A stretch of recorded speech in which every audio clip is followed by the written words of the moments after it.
Mi nombre es Marco Niveiro, voy a estar moderando el evento.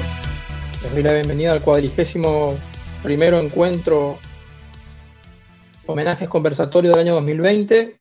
Como bien algunos saben, el Club de la Libertad viene realizando homenajes todos los años. Este año lo hacemos los sábados.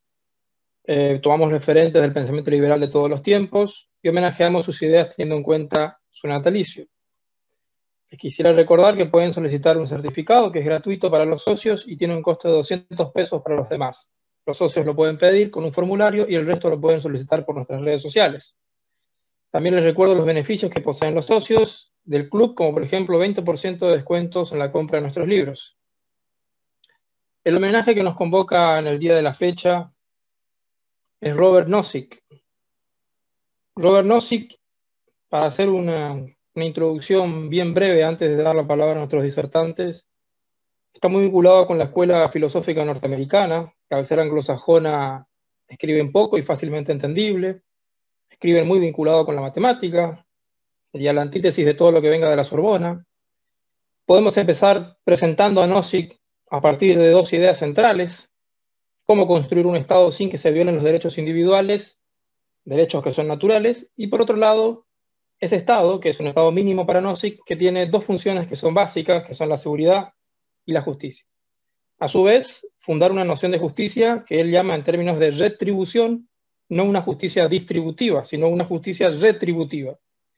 A partir de ahí, Nozick nos plantea tres principios que son muy simples, que ayudan a comprender su filosofía política, que son un principio de adquisición de la propiedad, un principio de la transferencia, y el tercero, que es un principio de rectificación en el caso de que los dos primeros no se cumplan, no se respete.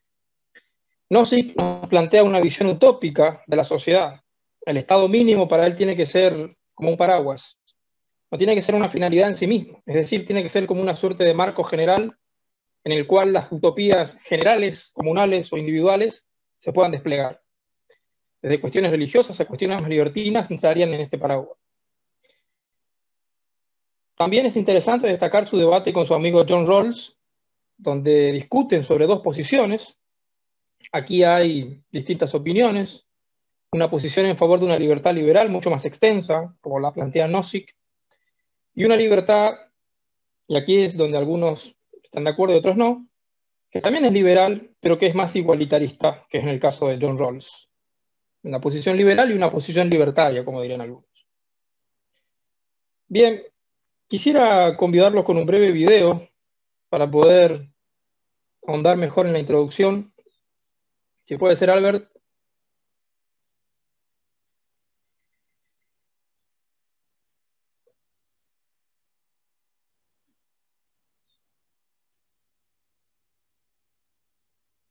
Robert Nozick developed something called the Tale of the Slave. It's very brief, goes through 9 quick stages. Nozick invites you to imagine yourself as the slave in the story. Stage 1 is that you are indeed a slave subject to a brutal master who forces you to work for him and who beats you arbitrarily. In the second stage, the master lightens up a bit, and he beats you only for breaking the rules, and he even grants you some free time.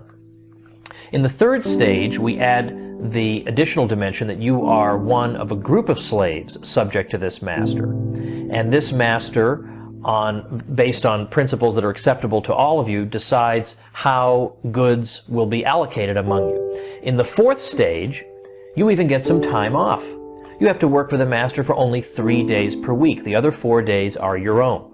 In stage 5, you even get to work wherever you want, but you have to remit to the master 3/7 of your wages to correspond to the 3 days out of 7 that you once worked for him.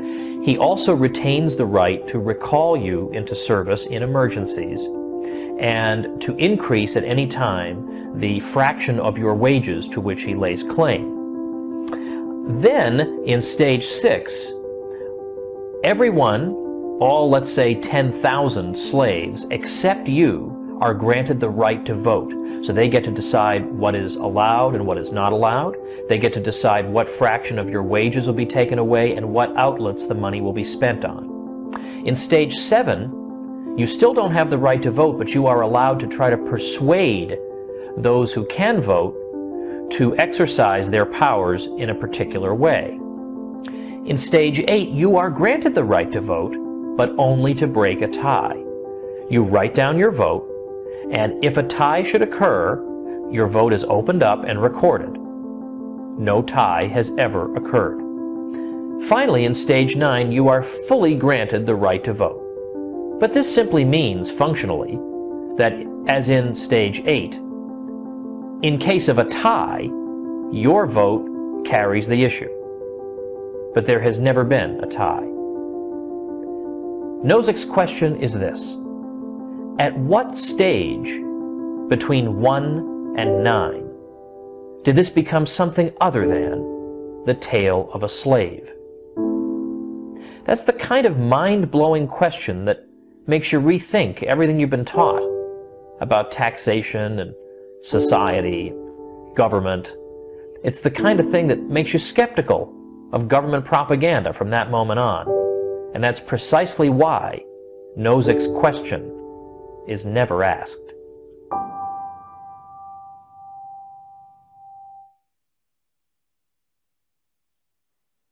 Excelente. Voy a pasar a presentar a nuestros disertantes.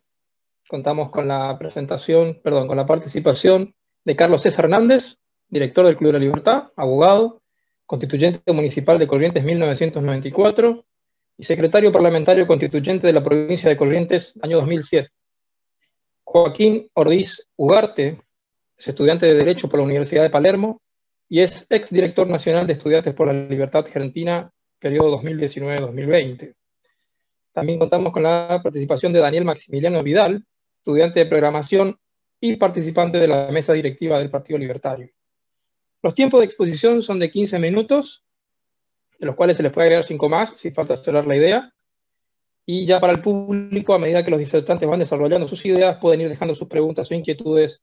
Así en el final de las exposiciones se abre el debate conversatorio y se van a ir contestando. Bueno, dicho todo esto, me gustaría darle la palabra al primer disertante, Carlos César Hernández. Buenas tardes a todos. El tema de Nozick siempre me llamó la atención, porque en todas las discusiones que teníamos políticas, siempre a nosotros los liberales nos planteaban como que la libertad tiene un conjunto de instituciones económicas que son eficientes. Sin embargo, los liberales, los que creemos en el capitalismo, somos seres inmorales o amorales que estábamos alejados de la conciencia del ser humano. Perdón. Hasta que leí a Nozick y me aportó una visión moral que era totalmente distinta de lo que había leído antes y que se complementa muy bien con el pensamiento económico liberal. Lo que propone Nozick es la moralidad de los liberales, la moralidad del sistema que proponemos, la moralidad del ser humano. Y esto es como una dimensión, una faceta distinta que hasta el momento no habíamos contemplado. Y esto que estoy planteando sé que va a traer cola y va a ser el centro de la discusión que vamos a tener más adelante. En otro capítulo, mis amigos del panel van a hablar de John Rawls y Nozick y van a hablar del neocontractualismo. Así que yo pretendo dar una idea de cuál es el punto moral del liberalismo. Esto es el fundamento filosófico y político de Robert Nozick. Su primer libro, Anarquía, Estado y Utopía, de 1974, sostiene que cualquier estado más extenso de lo necesario es inmoral porque viola los derechos y las libertades de los individuos. Después voy a referirme también a su segundo libro, Las explicaciones filosóficas, de 1981, y brevemente a Las meditaciones sobre la vida, uno de sus últimos libros, en 1992. Nozick nació el 16 de noviembre y murió muy joven, luego de un cáncer de estómago a los 63 años. Sin dudas, el primer libro, Anarquía, Estado y Utopía, fue escrito para responder a John Rawls, su teoría del Estado. Y en una primera parte del libro él se dedica a responder un poco a los anarquistas, y en la segunda parte del libro se dedica a responder un poco al planteo de Rawls de manera directa. Porque la pregunta esencial que él plantea en Anarquía, Estado y Utopía es: ¿por qué vivimos dentro de un Estado y no vivimos en anarquía? Y la conclusión es el estado de utopía al que él arriba luego de sus razonamientos filosóficos. En el prólogo de Anarquía, Estado y Utopía menciona un poco sus orígenes. Cuando era estudiante, a finales de la década del 50, comienzo de la década del 60, del siglo pasado, Nozick estaba muy influido por las ideas de izquierda. Luego comienza a leer a pensadores liberales como Mises, como Hayek, y se convence de que estas ideas son superiores a las que él tenía antes. Y menciona en el prólogo que antes estaba rodeado de gente muy simpática, muy divertida, que tenían todos pensamiento de izquierda. Que luego, cuando se hizo liberal, se encontró en un ambiente mucho más racional, en el que no era tan divertido, pero que era gente que pensaba como él sentía que tenía que ser como el mundo. Y creo yo que en términos políticos lo que nos entrega es la posibilidad de entender que, en el sentido kantiano de que el hombre es un fin en sí mismo y que el ser humano es una persona valiosa, una persona valiosa, porque si no fuera una persona valiosa no tendría derecho a la libertad. Él, por supuesto, toma las ideas de Locke para hacer la justificación moral del liberalismo y de lo que él denomina el Estado mínimo. Dice que cualquier Estado que no sea mínimo afectaría los derechos esenciales del ser humano, sería violento y no respetaría las libertades. Piensen ustedes que él también hace una explicación de cómo llegamos al Estado mínimo. Cuando los pensamientos marxistas hablan de que el Estado vino a poner orden en una selva, Nozick, en cambio, dice que el hombre tiene sus valores, es un ser moral que construye todos los valores como quien junta en una canasta, dice, aquellos elementos que necesita para vivir y para trascender. Y entonces, cuando se junta con otros seres humanos, lo que hacemos es relacionarnos, y como necesitamos seguridad para vivir con ese conjunto de seres humanos, creamos una agencia. Y distintos seres humanos van creando agencias para conseguir la seguridad. Pero por supuesto, en algún momento, para que una agencia funcione igual que otra y brindar seguridad a todos los seres humanos que están en una determinada región, se construye una agencia mayor. y esa agencia mayor es el Estado mínimo. Y la discusión es, por supuesto, con los anarcocapitalistas, porque él plantea que en este Estado mínimo es la única manera en que se poseen derechos que no pueden ser alterados, que la dignidad del hombre enseña que es de tal magnitud la esencia del ser humano, que es un principio que necesariamente debe aceptarse.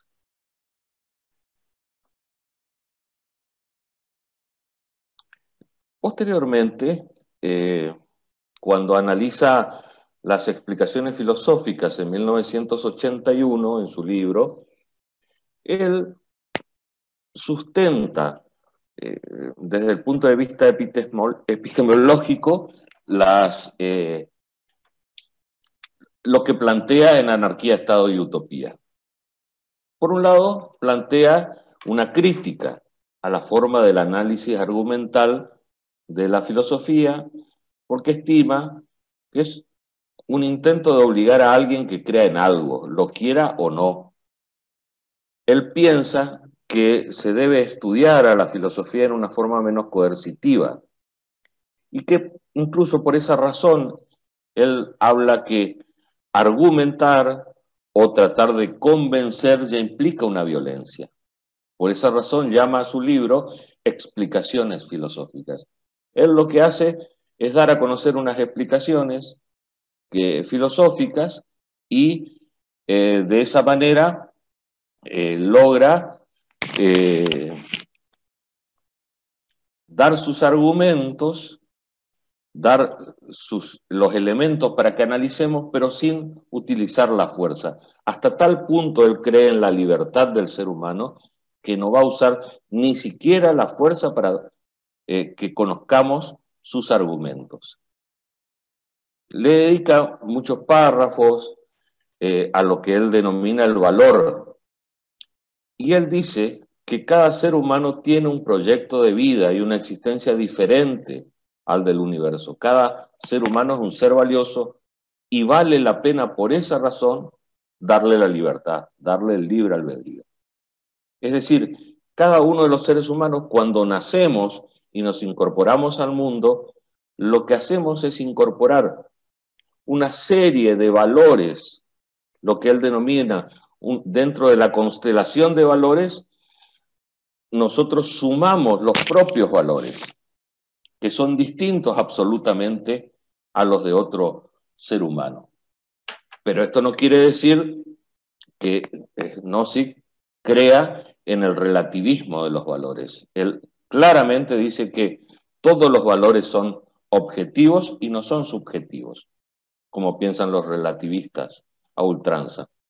Sino lo que sucede es que en esta canasta, en la mezcla de valores que cada uno tenemos, hay una mirada subjetiva de un valor que es objetivo. Y por último, quisiera mencionarles el tercer libro de Nozick.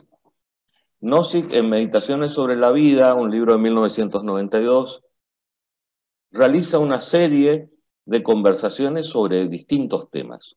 Es probablemente el libro más fácil de leer de todos los que escribió. Y en este libro lo que él hace es abordar temas como la muerte, el amor. Yo ahí puse en la diapositiva que es como que un amigo vino después de cenar y se sentó a conversar sobre distintos temas muy terrenales, cosas que pensamos todos los seres humanos, pero por supuesto con el raciocinio que él le incorporaba a cada uno de los temas. Para finalizar, les dejo simplemente este concepto para discutirlo. Los liberales debemos ser morales para poder discutir en este mundo. Los socialistas no son morales y nosotros eficientes. Nosotros somos morales y como somos morales, somos eficientes. Así que me parece una gran discusión y vamos a darla seguramente después en las preguntas y respuestas. Muchas gracias. Muchas gracias, Carlos Hernández. Le cedo la palabra al segundo disertante. Muy bien. ¿Se me escucha bien ahí? Sí, ahora sí. Perfecto. Bueno, gracias a Claude por invitarme primero. Yo voy a contar un poco mi experiencia con Robert Nozick, porque justamente es quien me hizo liberal o quien me acercó a las ideas. Lo que tiene Robert Nozick es que quizá en los ámbitos fuera del liberalismo tal vez no entra tanto y no se ve tanto. Especialmente, digamos, se ve en aquellos que estudiamos Derecho, pero por fuera de eso no se ve demasiado, así que, digamos, es como una batalla pendiente que ha quedado post fallecimiento de Robert Nozick, intentar meterlo más en lo popular, si se quiere. Los problemas igualmente lógicos que trae, digamos, la discusión de derecho y, digamos, filosóficamente sobre la moralidad es que, lógicamente, no acuden demasiado a lo popular. Y a lo que me refiero justamente es que, digamos, si alguien me preguntara cuál fue el debate del siglo, digamos, en el apartado del liberalismo, seguramente cualquiera respondería Hayek y Keynes. Probablemente es lo que primero se le vendría en la cabeza a todo el mundo. Yo, lógicamente, también pecando un poco de egocentrismo de estudiar Derecho, lógicamente voy a agarrar a dos profesores de Derecho, pero diría John Rawls y Robert Nozick. ¿Por qué? Es que justamente, digamos, los sistemas económicos pueden cambiar constantemente, de hecho esto se nota, pero un sistema filosófico, moral y cultural es muy difícil de cambiar. En este debate precisamente es fácil darse cuenta que, digamos, en la aplicación terminológica de lo que plantean ambas teorías ha ganado John Rawls, lógicamente porque tenemos estados de bienestar en prácticamente todo el mundo, casi todos los países son así.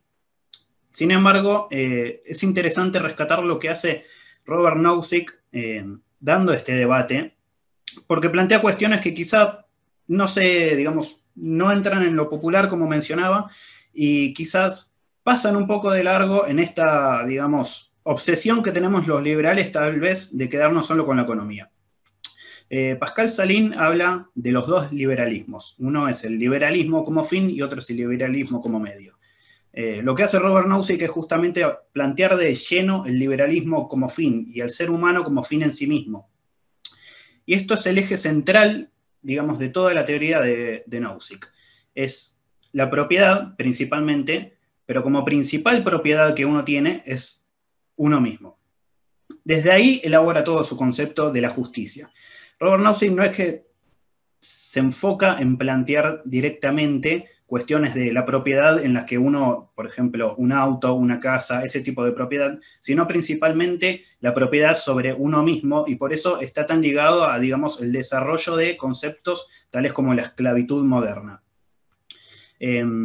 Básicamente, Nozick lo que intenta es contrastarse a la teoría de John Rawls de la justicia distributiva, que pasando muy por alto es básicamente una especie de igualitarismo, socialdemocracia, como quieren decir, o liberalismo en Estados Unidos, digamos así, donde básicamente es esto de la igualdad de oportunidades. Esto es digamos, un dicho conocido por todos que se repite una y otra vez constantemente como un principio moral, que es decir, sacarle a unos y tratar de mejorar la situación de otros, y Robert Nozick lo que hace es precisamente desarrollar toda su teoría, o puntualmente Anarquía, Estado y Utopía, en respuesta a todo este libro de John Rawls.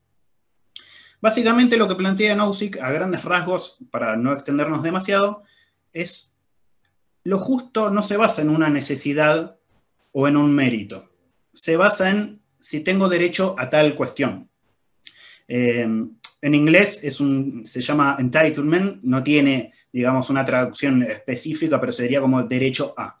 Básicamente, esto lo pone como eje central y elimina la noción esta de que si hay una necesidad es moral tratar de ayudar a esa persona. Si hay un mérito es moral tratar de, digamos, ayudar a esa persona a que consiga lo que se merece, entre comillas.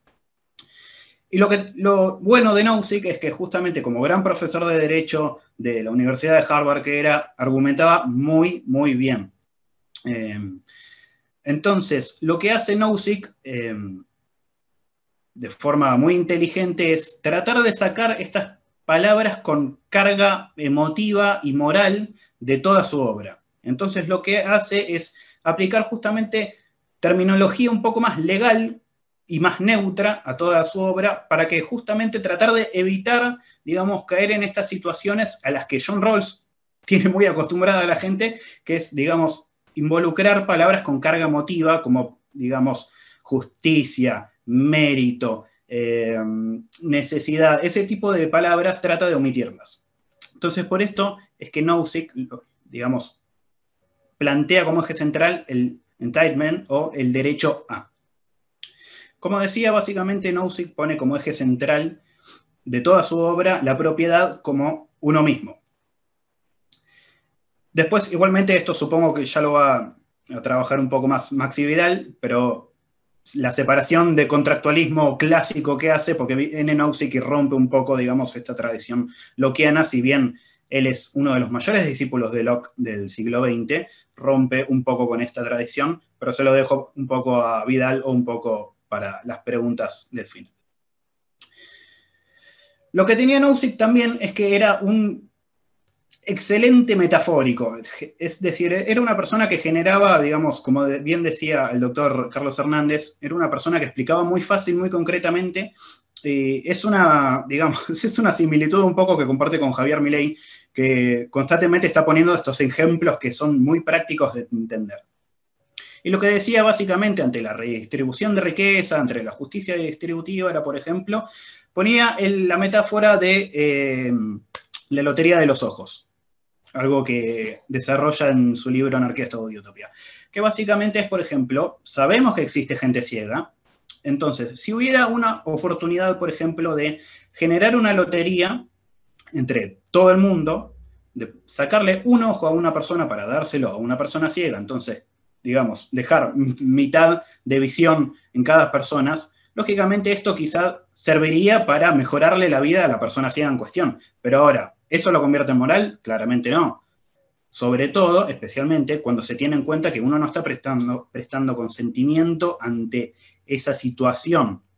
Entonces, lo que trataba de hacer Nozick, muy inteligentemente, justamente tratar de comparar estas cuestiones de cómo se redistribuye la riqueza y tratar de acercarlo al plano moral para justamente que se vea, digamos, el absurdo o, digamos, la inmoralidad del acto de la redistribución propiamente dicho. Entonces, lo que tenemos es un Nozick que agarra justamente el principio de moralidad como, digamos, un puntapié para desarrollar toda la teoría, se aleja un poco de los conceptos económicos, un poco no, bastante, de hecho no trata tanto la economía, sino lo que hace justamente esos aspectos económicos, los agarra y los pondera con sujeciones morales. Entonces, de esta situación es que yo digo que esto es verdaderamente el debate del siglo XX, porque justamente es cómo pensamos la moralidad de un sistema cultural, lo cual lamentablemente es lógico que no sea tan popular, porque normalmente las personas en su vida nos están planteando la moralidad de sus acciones todo el tiempo, constantemente, porque requiere un proceso de introspección un poco más, digamos, un poco más desarrollado, pero sí es mucho más fácil, digamos, estar pendiente de la situación económica, porque es solamente abrir la billetera y ver cuánta plata tenemos, digamos, adentro, ¿no?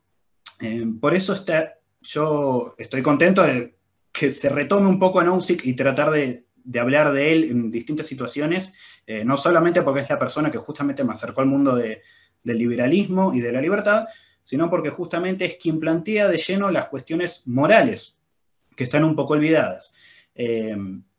Por eso también es muy agradable cuando Javier Milei aparece justamente tratando el tema de lleno, más allá, y se separa un poco digamos, de su formación académica y plantea la inmoralidad del liberalismo. La inmoralidad, digamos, la moralidad del liberalismo. Bueno, creo que estoy en tiempo, no sé, que me diga Marco más o menos, como para ir cerrando la idea. 4 minutos todavía te quedan. Perfecto. Bueno, la teoría de Nozick, no voy a entrar tanto, digamos, en el estado de formación propio que él da y la justificación que él da para, digamos, separarse de la anarquía y presentar, él estrictamente minarquista, solamente, digamos, permitía ciertas concepciones tales como seguridad y justicia, lo cual, como justificación, es un poco rompedor con el sistema de contractualismo actual, se separa bastante de, digamos, las formaciones y el concepto tradicional de que el Estado se forma, digamos, en base al consentimiento de los individuos, sino que básicamente él lo que hace es tomar el concepto de la mano invisible de Adam Smith y lo que dice es que justamente se terminan dando situaciones así por asociaciones entre individuos que terminan dando esto para lograr una seguridad que no se tiene, digamos, en defensa individual, sino que justamente los individuos lo que hacemos es tratar de asociarnos con el fin de defendernos ante otros individuos o otros grupos. Nada más por mi parte, ya le dejo el tiempo, así que si quieren hacer preguntas, luego lo vamos viendo y muchas gracias. Excelente, Joaquín, muchas gracias. Maxi, cuando quieras.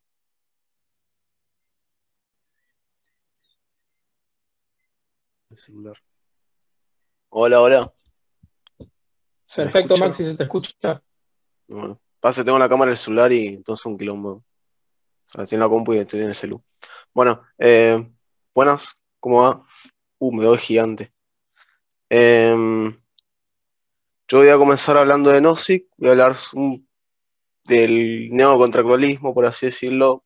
Divido mi tiempo en dos. Mi primera etapa va a ser comentar un poquito más o menos las ideas del autor y después me voy a dirigir de lleno a lo que sería justicia distributiva. Voy a tirar un par de ejemplos ahí como saqué que el concepto más o menos claro y que, bueno, tengan una base teórica, no sé, que sepan algo de lo que dijo Nozick. Bueno, Nozick, al igual que John Rawls, son autores neocantianos. Nozick desarrolla un poco más la teoría de Kant, tomando esta idea propia de el ser humano, del individuo no es un medio, sino que es un fin. Cada individuo es un fin, pero no dije nada. Pero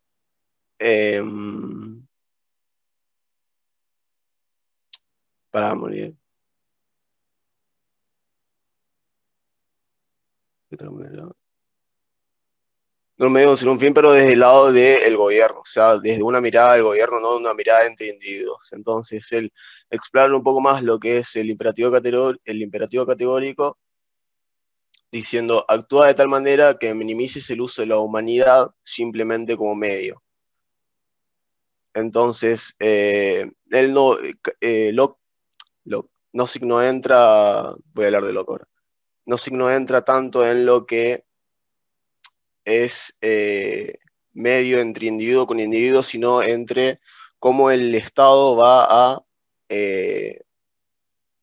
intentar proteger y guiarse por esta idea de que no se utilice al prójimo como un medio, sino que se lo utilice como un fin.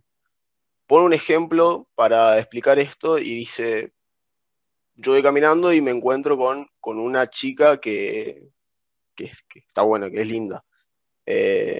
Si yo en mi mente la utilizo como fantasía sexual, como medio para mis propios objetivos, bueno, yo no entro en ese tema porque no es algo que le incumba a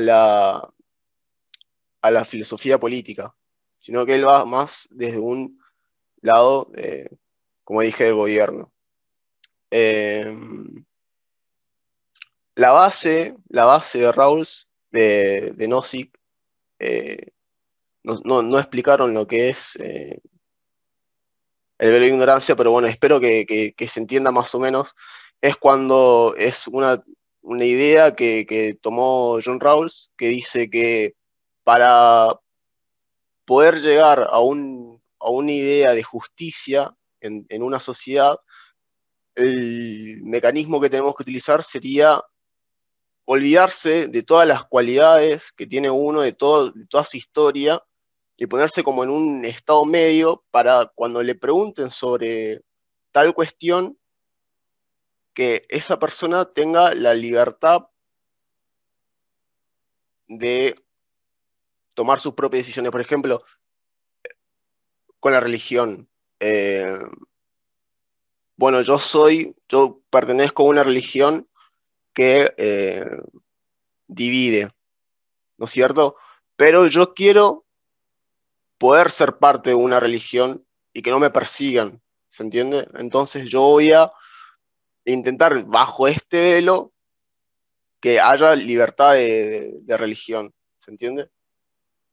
¿Se entiende la idea o no se entiende? O sea, yo no pertenezco a ninguna religión en el velo de la ignorancia.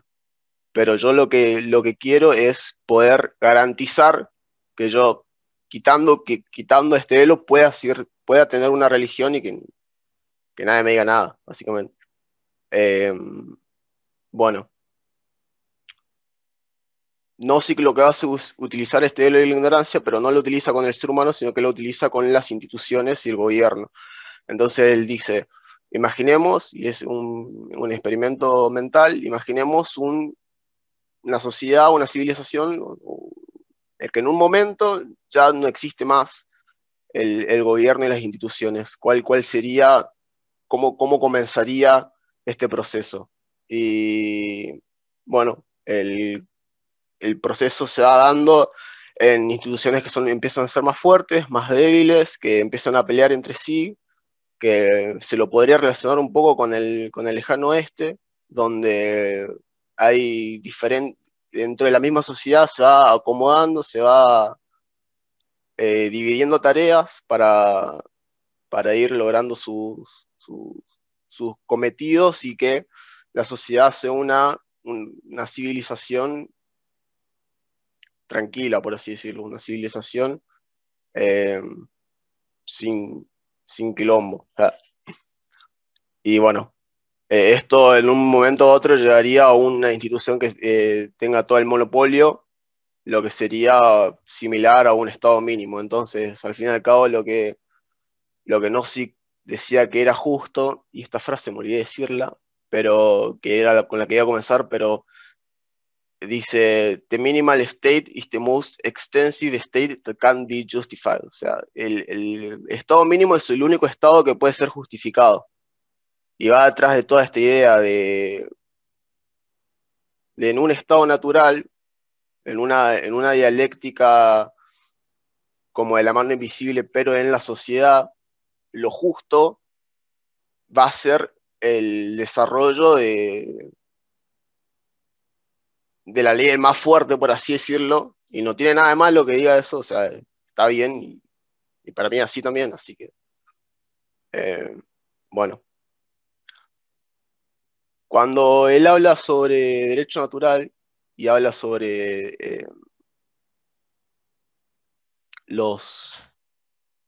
cuál es el comienzo de esto, y esto ya lo expresó el primer disertante, no me acuerdo el nombre ahora, Carlos creo que se llama, de vida, libertad y propiedad privada son los únicos derechos que existen, son los únicos derechos que que son justificables, y que un derecho más allá va a ser no va a ser un derecho, sino que va a ser una injusticia, y va a ser un trato desigual ante la ley entre dos individuos. Por lo que todo derecho positivo es injusto, por lo que los derechos positivos no tendrían que existir básicamente, porque no solo están mal por sí, sino que desembocan en problemas de Estado, como es un Estado paternalista, como es un Estado eh, de intentar imponer valores, de intentar imponer una ética, ya sea por los medios, porque hay que acordarse, y esto es una frase que quiero quiero decir que es una frase que dijo Nozick, que es como para tener en cuenta el nivel de poder del gobierno que tiene sobre nosotros y cómo tenemos que tener cuidado con eso y actuar en consecuencia, porque al fin y al cabo el gobierno es una entidad que tiene que existir. Yo estoy de acuerdo con Nozick, o sea, para mí, los anarquistas van a decir que no, pero para mí sí. Y tiene estos problemas que tienen que ser tenidos en cuenta siempre.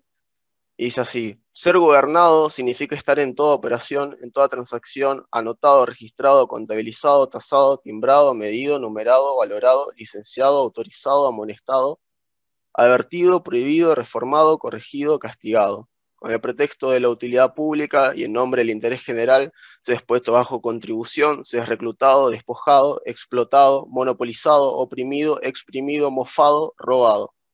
Entonces, ante la más leve resistencia, la primera palabra de queja, se es reprimido, multado, difamado, masacrado, cazado, abusado, aporreado, desarmado, atado, traumado, hecho prisionero, juzgado, condenado, fusilado, deportado, sacrificado, vendido, y para coronar con todo esto, burlado, ridiculizado, afrentado, ultrajado y deshonrado. Este es el gobierno, esta es su justicia, esta es su moral. Ahí no sé, lo que nos está mostrando es todo el poder que tiene esta entidad y que hay que tener cuidado, básicamente. Y aparte de eso, genera problemas como del paternalismo. Hay una crítica que él hace: ¿por qué nos obligan a, por ejemplo, tener que usar casco o no sé, tener que usar cinturón de seguridad? O sea, esas críticas de en mi propia vida, tipo, yo sé lo que yo estoy haciendo, no estás tomando en cuenta nada de la autonomía de la voluntad, o sea, como que somos medio estúpidos para el Estado.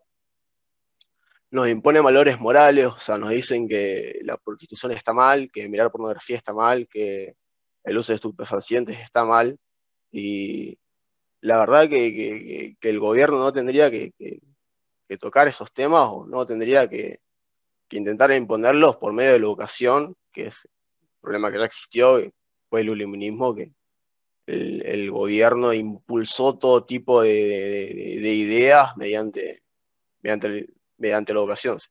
Básicamente. Bueno, y la segunda parte es sobre la justicia distributiva.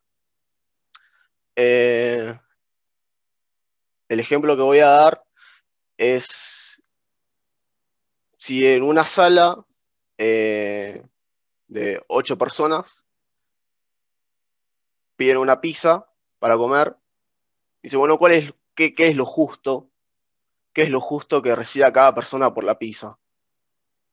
Una teoría igualitaria, por así decirlo, decía, bueno, una porción para cada uno, se terminó el problema, y cada uno a su casa. Pero pensemos otro tipo de ideas que también serían justas, que sean distintas a una porción para cada uno. Y bueno, tenés la del mérito, por el mérito de cada uno, por la necesidad de cada uno, y después me estoy olvidando una, creo, la rawlsiana, que vendría a ser, utilizando este velo de ignorancia, bueno, cada uno, utilizando el velo de ignorancia, yo creo que se llegaría a una igualitaria que sería una porción para cada uno, todos comen, ¿no? Pero esas son las teorías. Sin embargo, ahora voy a dar otro ejemplo, que es el ejemplo del basquetbolista que lo utiliza Milei. Milei tiene mucho de Nozick, se basa mucho por los temas que toca. Y bueno, el ejemplo es el del basquetbolista Wilt Chamberlain, que es como el ejemplo que utiliza Milei con Messi, que dice, bueno, teniendo en cuenta estas opciones que tiró anteriormente, que es la meritocracia, la igualdad, la necesidad. Si el basquetbolista dice, bueno, yo de cada juego que se haga, yo quiero ganar 1% igual a 0,25 centavos, o sea, que quería ganar 0,25 centavos más por los partidos que, ok, ya termino, por los partidos que yo gano, eso sería justo. Teniendo en cuenta eso, el resultado sería que este basquetbolista esté ganando mucha más plata que los demás. Y esto bajo estas premisas, una premisa de meritocracia, ¿sería justo? No. Una de necesidad, ¿sería justo? No, tampoco. Lo único que es justo es lo que sucede, ¿se entiende? El orden que se ejerce por el mercado. Si el equipo accedió y el jugador accedió y el que va a ver el partido accedió, entonces es justo. Y eso es para mí lo que intenta decir Nozick, que la justicia es lo que se va desarrollando por medio de procesos de mercado, de libre intercambio. Y ahí está. Perfecto, Masi. Muchas gracias. Bueno, antes de abrir el conversatorio, la Fundación quiere reconocer a los 3 disertantes, a nuestro director Carlos César Hernández, a Joaquín Ordiz Ugarte y a Daniel Maximiliano Vidal. Para poder participar del conversatorio, pueden ir levantando la manito que tienen las opciones en el Zoom, pueden escribirme en el chat de que quieren acotar algo. Y dicho esto, me gustaría abrir la instancia de preguntas o reflexiones. Tengo una reflexión en el chat de Ángel David Sánchez que dice: paradójicamente traería equidad liberar la sociedad donde los más fuertes pueden crecer y también aquellos sectores marginados podrían agruparse para atacar aquel comportamiento corrupto que se pueda gestar hasta que la moral propia que se vaya manifestando será la que traerá paz. Así me lo imagino.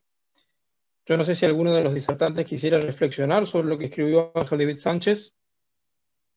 Sí, Perfecto, Marcos, le si doy me la palabra a permitís. Carlos, después a Joaquín. Cuando hablamos de procesos de corrupción, una crítica fácil sería decir los responsables son los políticos. No funciona Aerolíneas Argentinas porque el responsable de eso es un político corrupto. Ese sería el razonamiento que harían muchos autores. Pero en el caso de Nozick, lo que te plantea ¿es moral tener una empresa estatal que funcione sacándole dinero a cada uno de los ciudadanos? Esa es la discusión central para Nozick. Él dice, un Estado que no sea el mínimo es inmoral porque avanza sobre las libertades de las personas. Muy bien plantean esta situación en el comentario. Nozick decía que la libertad que vemos todos los días es un muro de respeto, dentro del cual cada individuo ejerce su libertad personal y puede, dentro de ese muro de respeto, dentro de ese aura impenetrable, suponemos que cada individuo puede florecer. Yo no sé cómo lo que vos haces en el marco de tu libertad, Marco, pero sí sé lo que yo puedo hacer dentro del marco, siempre separados por estos muros de respeto. Hay otro ejemplo de cuando analiza la envidia, Nozick. Dice que en nuestra sociedad, en las sociedades subdesarrolladas, la envidia crece de manera realmente exponencial. ¿Por qué razón? Porque la envidia es un sentimiento que se genera cuando vos ves que una persona llegó a determinada cosa, a un determinado logro, y vos no pudiste hacerlo. Y como no pudiste hacerlo, te sentís frustrado. Y esa frustración proviene de que te das cuenta que no te esforzaste lo suficiente para obtener el mismo logro. Pero sin embargo, obtuviste otros logros en tu vida. Cuando hay una sociedad desarrollada en libertad, cada uno de los seres humanos tiene la posibilidad de llegar a muchos logros en su vida, que no son necesariamente el que llegó otro. En las sociedades subdesarrolladas, al haber pocas opciones, nos estamos envidiando el logro que otro ha obtenido, porque no hay muchas posibilidades para llegar a ese logro, no hay muchos logros posibles. Y eso ocurre porque las libertades de elegir están restringidas. Gracias. Sí, brevemente, sí. Me parece bárbara la reflexión porque justamente el rompimiento que tiene Nozick con la teoría clásica del contractualismo es que el contractualismo, especialmente en Locke, lo que plantea es que, bueno, formamos un contrato social con consentimiento tácito, es lo que diría Locke, pero Nozick plantea la necesidad de consentir, necesita sí o sí tener como contrapartida la posibilidad de disentir. Entonces, nosotros no tenemos la posibilidad de disentir, digamos, en la formación de un Estado, y para esto lo grafica muy bien con, digamos, la metáfora del barco, que es, por ejemplo, si te secuestraran de bebé y te despertaras de mayor en un barco, la única posibilidad, digamos, en un barco en alta mar, la única posibilidad que tenés de no responder a digamos, las exigencias del capitán es tirarte por la borda. Y básicamente sería prácticamente lo mismo en, digamos, un Estado. Entonces, él lo que plantea como la formación del Estado no es justamente sino esta cuestión de, digamos, propia del estado de naturaleza donde todos obramos mal, o de ese estado hobbesiano donde, digamos, la fuerza es la que prima, sino justamente que lo que plantea, digamos, es una situación inversa, donde todos nos asociamos en distintos sectores de vigilancia. Lo más parecido a esto son esas agrupaciones vecinales que se forman en distintos lugares y, digamos, que son de vigilancia municipal o vecinal, de la calle donde se viven, que se ven en muchos lados, sobre todo acá en Buenos Aires. Pero justamente lo que hace es plantear esta situación donde se dan ciertas asociaciones civiles, y él lo llama específicamente exactamente, las agencias civiles, y lo que plantea es justamente el contrato social no es, digamos, la solución a este estado de naturaleza, sino este estado de asociaciones civiles que se van formando, y justamente eso es lo que daría por lugar, en cierto punto, por una cuestión económica, digamos, de ahorro económico o de eficiencia, lugar al monopolio del Estado. Y ahí es como llega a la concepción de, digamos, el Estado como garante de justicia y seguridad, justamente porque todas estas asociaciones civiles tarde o temprano terminarían por fusionarse, dando lugar justamente a una protección un poco mayor de los individuos. Así que básicamente eso. Genial. Maxi, no sé si quieres agregar algo al respecto. Tengo otra pregunta también. No.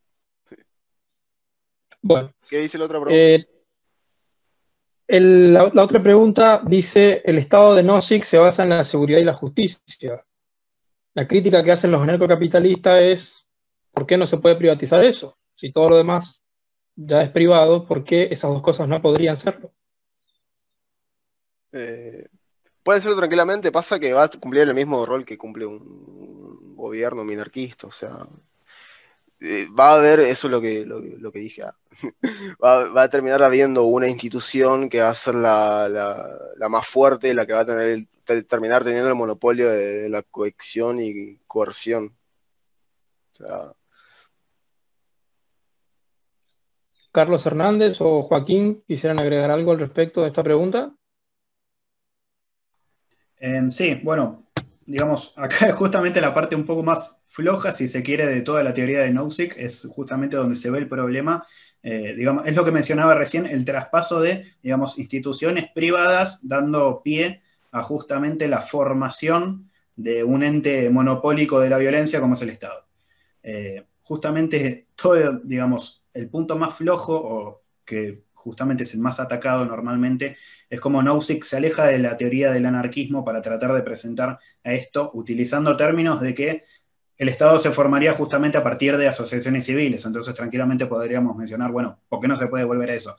Es que justamente Nozick lo plantea que por una cuestión económica y de eficiencia, lo que se terminaría dando es la fusión de estas asociaciones civiles, como para dar paso a este monopolio, como podemos ejemplificar, por ejemplo, Facebook, Twitter o cuestiones de redes sociales, por ejemplo, el caso de Facebook, que son una fusión de Messenger, de MySpace y de distintas redes sociales que terminó acumulando a uno, entonces, digamos, la gente por decisión propia terminaría acudiendo en caudal hacia esa situación porque, digamos, ofrece algo un poco más eficiente. Pero ya les digo, justamente esta es la parte un poco más floja. El tema de Nozick es que también era un gran ensayista y quizás sus libros son un poco más de divulgación. La cuestión de los ensayos es que la mayoría no están traducidos, pero sí son mucho más académicos. Pero bueno, básicamente ahí desarrolla un poco más teórico, digamos, en teoría dura lo que él plantea y no tanto en forma de divulgación como en los libros. Carlos Hernández, ¿te gustaría agregar algo? Sí, además, sumar nada más que la razón en la que él cree en un estado mínimo y no la anarquía es que él se imagina un estado de naturaleza en el estilo de Locke, y que por esa razón, cuando se organizan estas agencias, alguien tiene que tener el derecho a castigar y alguien tiene que tener el derecho a compensar, es decir, alguien tiene que hacerlo, y que por esa razón las distintas agencias se asociarían en un Estado para que pueda lograr la seguridad y el castigo dentro de un marco de licitud. También hay que tener en cuenta que estos ejes del argumento están planteados siempre dentro de la moralidad en la que funciona un Estado mínimo. Es decir, este Estado mínimo tiene que integrar a los sectores que no contribuyen al Estado mínimo. Es decir, no solo a los ciudadanos que contribuyen, sino a los que no contribuyen. Y por esa razón es que se necesita el Estado con estas funciones nada más y no otras, que sí violarían el derecho de los individuos. Perfecto. ¿Alguien quiere hacer alguna pregunta? Estamos todavía en tiempo para poder seguir debatiendo. Marco. Kurban Sí. está levantando la mano, me parece, Marco, no sé si vos. Marco, si me permitís. Sí. No, básicamente analizando lo que decían las personas que estuvieron exponiendo, que me pareció excelente, digamos, incluir en el análisis cómo, digamos, desde un aspecto estático, las cuestiones de moralidad, tanto de Nozick, de Locke, de Hobbes y sus diferencias, digamos, analizándolo, parecerían que en sí no tendrían problemas si los efectos sobre la sociedad o sobre los individuos fueran buenos, ¿no? Porque, digamos, si el Estado, si mayor intervención del Estado fuera a costa de más beneficios para todos, ¿cuál sería el problema, no? Sería el paraíso. Ahora, en términos dinámicos y, digamos, interactuando el ser humano en sociedad a través de las herramientas y de los resortes como son la democracia y todo el juego social, político y económico, sabemos que en términos dinámicos eso no funciona, digamos, de tener un mayor Estado. Y ahí digamos, toma, creo yo, mayor entendimiento todo lo que expuso y lo que hablaba Nozick, ¿no? Por eso por ahí, ¿qué me hacía ruido? Y le quería preguntar a los opositores, el hecho de que, ¿cuál es el inconveniente o la inmoralidad si la intervención del Estado o más Estado traería muchos beneficios? El inconveniente no sería ninguno. El tema es que está probado que en términos económicos y dinámicos, eso tiende, digamos, hacia mayor perjuicio para la sociedad, digamos. Y básicamente eso, no sé si se entendió la idea, pero la idea era esa, que despojado y analizando simplemente teóricamente, es como que, ¿cuál es el inconveniente si mayor Estado traería mejor beneficio? Sabemos que en términos dinámicos y desde el punto de vista económico, eso sí o sí, y incluyéndolo por ahí, quizás Hayek y todo eso, tiende a mayor intervención, a mayor intervención y a mayor intervención hasta que los efectos que se perseguían terminan siendo nefastos, digamos, para la sociedad, quien teóricamente ese mayor intervencionismo, desde el punto de vista de la justicia distributiva y todo, venía a esclarecer o a hacerlo más bondadoso en su distribución. Con lo cual, para concluir, digo que en términos dinámicos es donde más claro se ve toda la idea, y dándole no solo un aspecto teórico, sino también en términos prácticos y dinámicos. Pueden contestar cualquiera y luego sí le paso la palabra a Kuhlman. Sí, la prédica liberal habitualmente se concentró en esto que planteaste recién. Es decir, lo que se denomina la libertad exterior, la eficiencia económica, y hemos soslayado con frecuencia lo que motiva, digamos, la razón de ser de esta libertad exterior, que es la posibilidad interior del desarrollo personal de cada una de las personas. Esto es lo fascinante, lo atractivo del planteo de Nozick. Ya que lo que motiva el pedido de libertad es que yo quiero crecer, yo quiero ser feliz, que mi vida valga la pena, que tenga sentido. Y la única manera de hacerlo es reconociendo que cada ser humano tiene un proyecto y que este proyecto es viable solamente en un marco de libertad. Y esto es lo que tenemos que incorporar al discurso y razonar.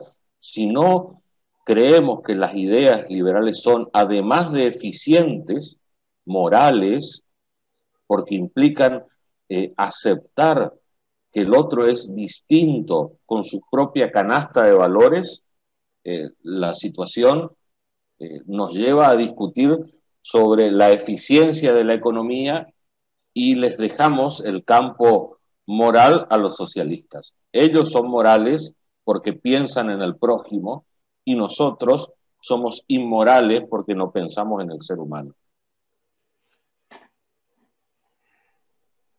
Sí, Kuhlman o no sé si Joaquín o Maxi querían agregar algo. Sí, agrego algo cortito. Básicamente está buenísima la reflexión que hace. Yo creo que, digamos, lo que cambiaría un poco es justamente el tema del consentimiento moral.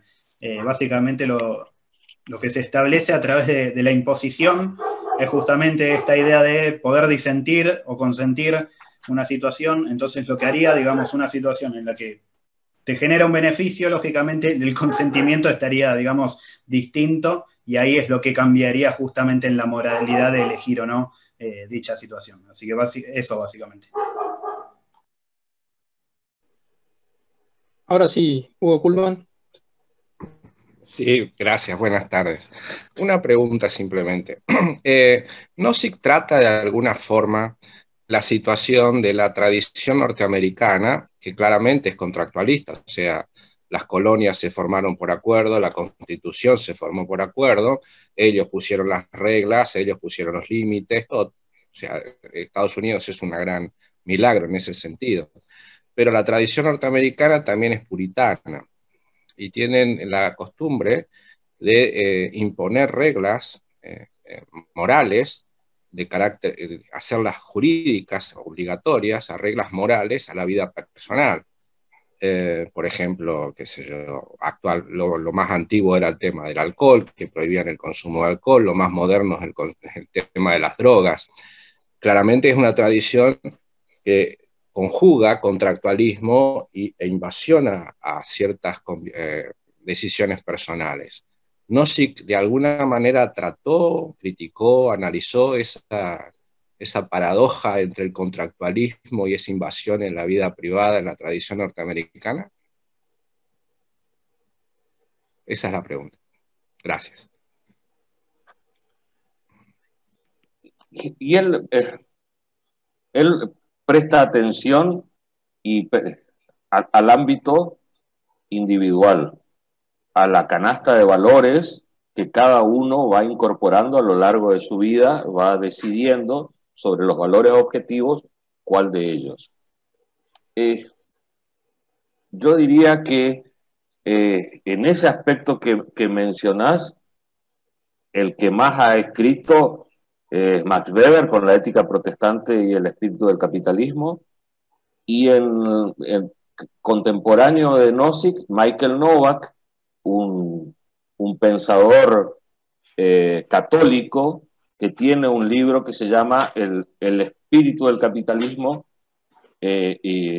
democrático.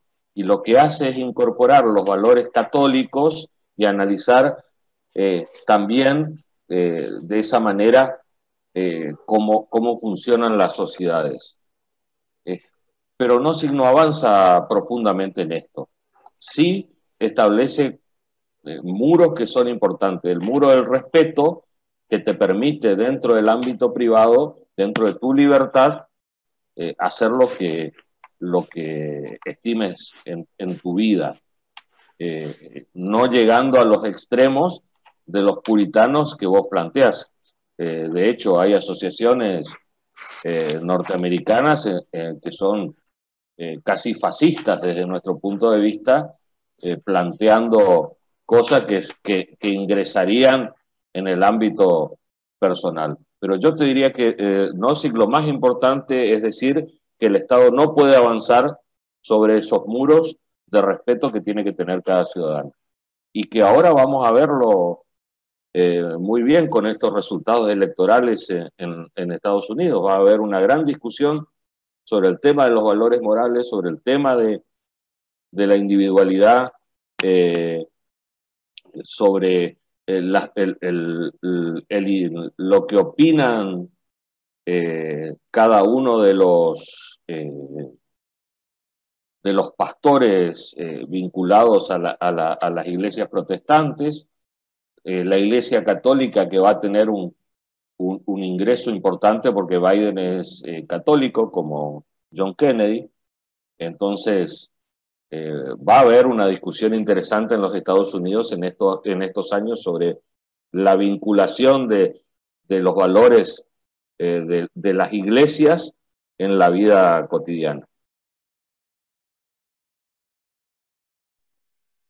Perfecto. Tengo una pregunta también reflexiva que empieza con Isaiah Berlin. Isaiah Berlin tiene estas dos ideas de la libertad negativa y la libertad positiva. La libertad positiva, básicamente lo que nombraba hoy Maxi Vidal, es de garantizar más derechos. La libertad negativa es la de proteger los derechos con los que ya naces. En este sentido, en el estado ideal, utópico de Nozick, y si lo traemos al contexto de la Argentina, donde la gente tiene una propensión hacia las libertades positivas, no hacia las libertades negativas, hay un proceso de institucionalización, hay un proceso de respeto por las instituciones que te aseguran la libertad negativa para poder llegar a ese estado minorista. Esa es la pregunta. No quiero acaparar la... Joaquín o Max, cualquiera no. Sí, yo te respondo. Bueno, básicamente Nozick habla mucho de esto de derecho positivo y derecho negativo. Es una cuestión que se plantea constantemente. Y Nozick no está en contra de los derechos positivos, lo cual suena un poco raro normalmente, porque generalmente los liberales es como que predicamos todo el tiempo esto de los derechos negativos, que son justamente la no intervención de terceros sobre esas situaciones. Pero Nozick lo que plantea es que pueden existir derechos positivos siempre en cuando surjan de contratos formados con consentimiento entre partes, no, digamos, venidos desde el Estado hacia los ciudadanos, sino justamente que surjan de justamente contratos y propia de las cláusulas de los contratos firmados entre partes que prestan consentimiento. Entonces, es complicado, en realidad no tanto, ya que la Constitución de 1853 acá en Argentina justamente estaba, prácticamente era puro, digamos, derecho negativo, era justamente los derechos civiles y políticos, que se llaman así, era justamente la no intervención, digamos, o digamos, la intervención directa del Estado sobre el individuo, sino el dejar hacer. Laissez-faire, laissez-passer, básicamente. Entonces, lo que, digamos, a tu pregunta, yo creo que pueden existir mecanismos, digamos, como para fomentar este tipo de situaciones. De hecho, existieron en el país mecanismos que justamente era esta constitución que trataba justamente los derechos negativos como una, digamos, principalmente, que eran justamente los de participación política, los deberes cívicos, pero gradualmente, justamente con, digamos, este triunfo, digamos, de la teoría de John Rawls que se ha dado en todo el mundo, es como que gradualmente todo el tiempo se está dando este tipo de participación más activa del Estado y se van, digamos, formando este tipo de situaciones de libertades positivas o derechos positivos todo el tiempo, digamos, en detrimento de otros individuos para generar, digamos, esto de igualdad de oportunidades o elevar las situaciones o condiciones de vida de personas que están o más empobrecidas o con distintas situaciones. Así que, básicamente a tu pregunta, sí, creo que perfectamente se pueden generar y de hecho ya existieron.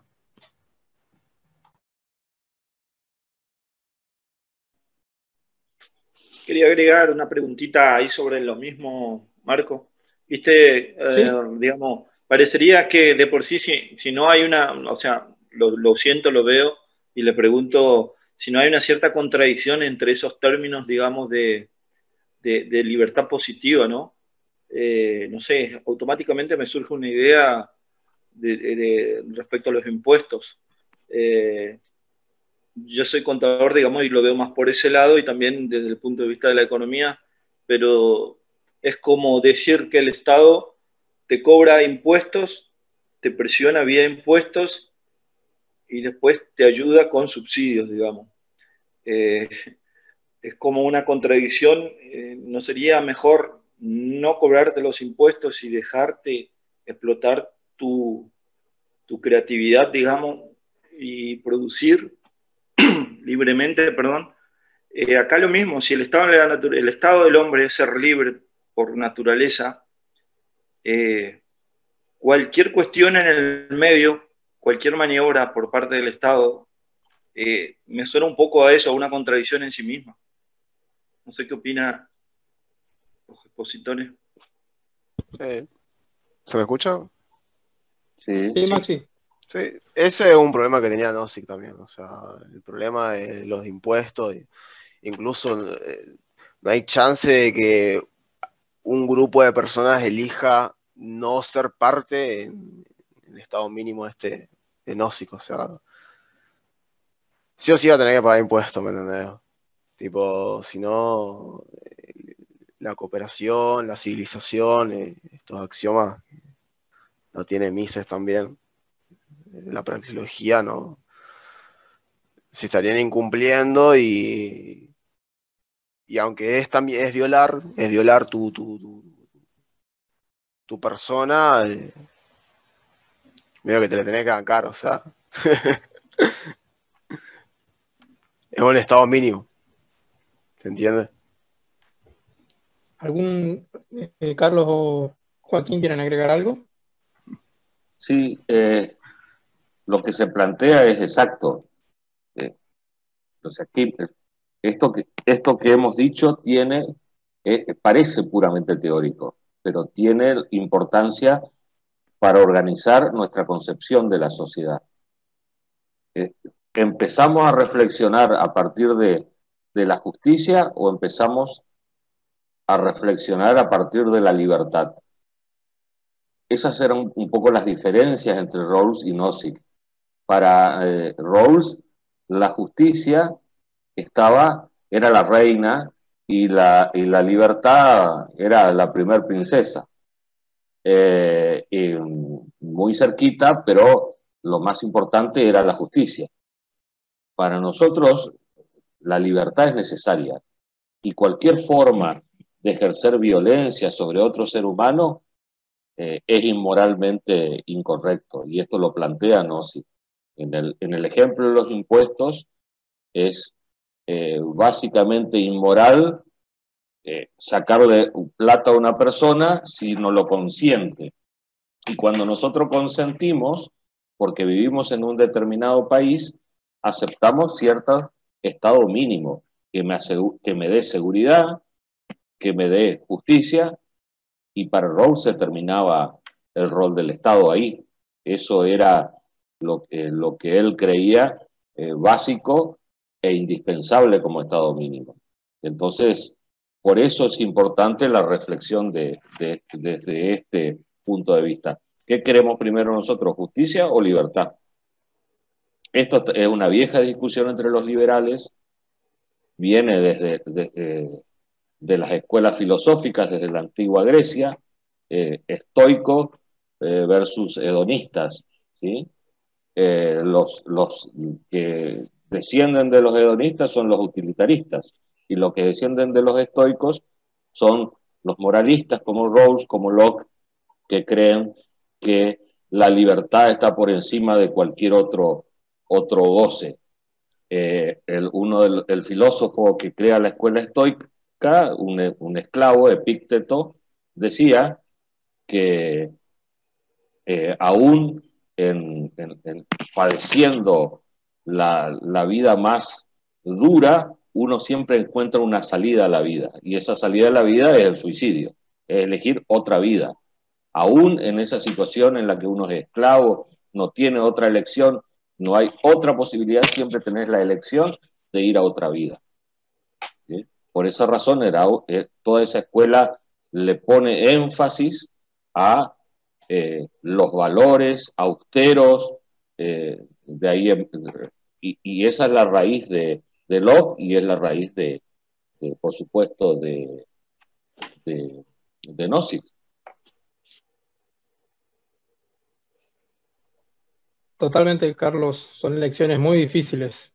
Así es como los hebreos tuvieron que ir a Egipto, no les quedó otra, eligieron eso. Tengo otras preguntas acá. Las estaba anotando acá. ¿Se acabaría la delincuencia minimizando el Estado? Preguntan. Supongo que es basado en la teoría nociquiana. Se dedicaría a la seguridad del Estado, con lo cual se concentraría en esas actividades, por supuesto, disminuiría la delincuencia.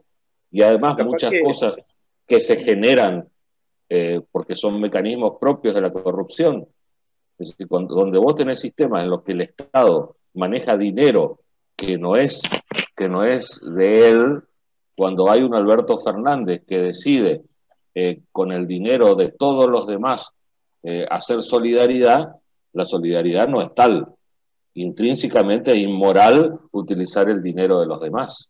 No tiene, eso es un robo aquí o mañana, es inmoral. Una exacción de ese tipo, como decía el ingeniero Alzogaray, no tiene respaldo moral. Sacar el dinero a algunos. Lo que sucede es que creo que con el paso del tiempo, cuando nosotros decimos queremos libertad para todos, muchas personas dicen sí, perfecto, ustedes porque son privilegiados piden libertad. Entonces creo que tenemos que avanzar sobre el aspecto moral de la libertad. Es decir, ¿para qué quiero esa libertad? Para que vos florezcas, para que vos crezcas, para que vos seas feliz, haciendo lo que quieras hacer. Es decir, si no hay un sentido teleológico para la libertad termina siendo en el discurso algo así como tengan libertad. y las personas no racionalizan, como bien dijo hoy Joaquín, no racionalizan estos argumentos y no se dan cuenta que solamente en libertad pueden disponer del fruto de su trabajo y pueden ser por consiguiente felices leyendo un libro, mirando tele o jugando al fútbol.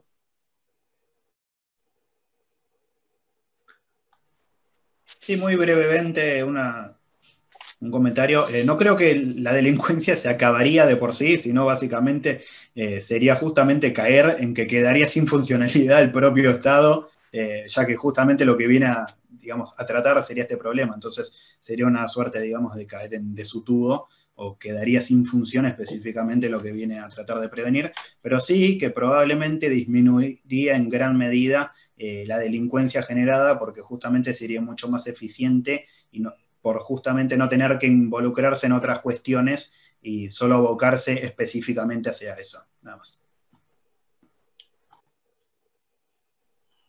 Perfecto. Sí, por ahí, Marco, aportando Sí, ahí, no Marco. sé cómo lo ven los expositores, pero quizás por ahí el camino o el proceso sería no a través de un Estado menor, sino lo que implica ese Estado menor como una antítesis de un mayor mercado o libertad, digamos. Y donde hay libertad, creo que era Bastiat que decía que donde hay libertad hay comercio y donde hay comercio no entran las balas, ¿no? O sea, no de manera directa por un achicamiento del Estado, sino a través del aumento de la libertad, digamos, de los individuos que por su naturaleza intercambian, comercian y ese beneficio mutuo de por sí incidiría en una menor delincuencia. No sé si opinan o se pueden enlazar esos autores por ahí en ese sentido. Una última reflexión le voy a pedir a los disertantes con lo que preguntó Roberto y ya vamos cerrando.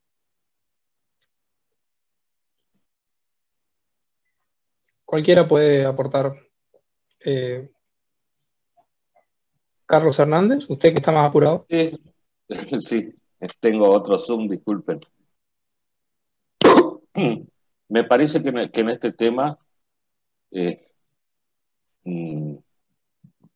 en realidad Bastiat pertenece más a la escuela utilitarista y una escuela mucho más pragmática, dejando de lado las discusiones morales. Pero sí, yo creo que todos los autores que nosotros consideramos que aportan al pensamiento liberal, al depósito occidental, democrático y pluralista, cada uno desde su óptica suma. La única conclusión que puedo dar a esto es que los liberales somos todos distintos, que hay de todo tipo, que hay personas que piensan de una determinada manera y de la otra. Coincidimos en una gran corriente, un gran cauce, pero hay autores que con matices van marcando sus diferencias. Es decir, ningún liberal es exactamente igual a otro, somos todos parecidos, pero nuestras ideas están continuamente perfeccionándose en foros como estos, en otros que se desarrollan. Creo que más que nunca todos estamos discutiendo estas ideas cuando hace 30 o 40 años atrás era muy limitado lo que se podía hacer para discutir, para leer, para conseguir. En el caso de Nozick, yo leí Anarquía, Estado y Utopía en una traducción malísima del Fondo de Cultura mexicano e íbamos leyendo con una copia en inglés donde muchos de los razonamientos que hacía eran no distintos, pero el lenguaje original del autor hacía entender una serie de cosas que no tienen otras traducciones, y justamente, como se mencionó hoy, el de los justos títulos. No existe una traducción exacta para lo que planteaba sobre la legitimidad de un título. todos los autores contribuyen, todos los liberales somos distintos, afortunadamente, y tenemos que respetarnos y avanzar con estos pensamientos.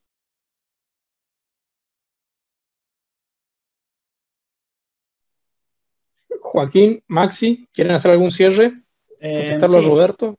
Sí, bueno, básicamente coincido plenamente con lo que dice Carlos, y yo creo que el liberalismo, más que una filosofía política, es un arte, ya que está lleno de interpretaciones y subjetividades propias internas del liberalismo. Así que coincido totalmente con que tenemos digamos, un abanico de autores que han aportado muchísimo desde distintos lados, ya sea desde la escuela más anglosajona hasta la más continental, o más europea, la escuela francesa. Digamos, tenemos un montón de, digamos, interpretaciones propias del liberalismo, y lo bueno es tratar de complementarlos. Por eso es importante, por ejemplo, no quedarse con una sola cuestión como es la económica, sino tratar de constantemente traer a estos autores que hablan justamente de la parte más moral, de la parte más ética, para complementar, digamos, esta formación, esta profundización en el liberalismo que hacemos, y tratar de, digamos, cuadrarlo entre todos como para darle una idea un poco más cerrada, ya que, digamos, puede ser muy simple el liberalismo, pero también puede ser muy complejo con tantos autores. Así que, digamos, justamente con eso es que me parece tan lindo el liberalismo, tan bonito, una filosofía tan linda, que capaz, digamos, tiene esa diferencia con otras filosofías políticas o teorías políticas. Así que básicamente nada más que eso, y gracias por la invitación. Bueno, Maxi, ¿querés agregar algo? Ahí está. de acuerdo con los dos exponentes anteriores, igual yo quiero centrarme más en Nozick. Yo no conocía a Nozick antes de la invitación o sea, conocía al autor, no lo había leído. Y es un autor muy interesante. Yo sé que las ideas de las que él habla son bastante conocidas ya, y a lo mejor no dan ganas de interiorizarse más, porque hay otros autores. Si voy a leer Contra el alcoholismo, voy a leer Locke, si voy a leer, no sé, la teoría de la justicia, voy a comenzar por Rawls, y después voy a ir a Nozick como una respuesta al libro de este autor, pero que es un autor muy interesante, que tiene mucha teoría por detrás. O sea, tiene a Kant, tiene a Locke, es una respuesta a Rawls. Entonces son muchos conceptos que si se tiene el tiempo está bueno investigar más. Entonces no es un autor para dejarlo de lado, quiero decir. Yo lo tenía infravalorado, para mí no decía nada nuevo, pero sí hice cosas muy interesantes. Perfecto. Bueno, gente, vamos a cerrar entonces otro evento. Antes que nada, también quería agradecer a los 3 disertantes y a todos los que estuvieron participando. También quería pedir disculpas, vi que había muchos comentarios, muchas preguntas que no pude realizar. Estamos cortos de tiempo, entonces pido disculpas por eso.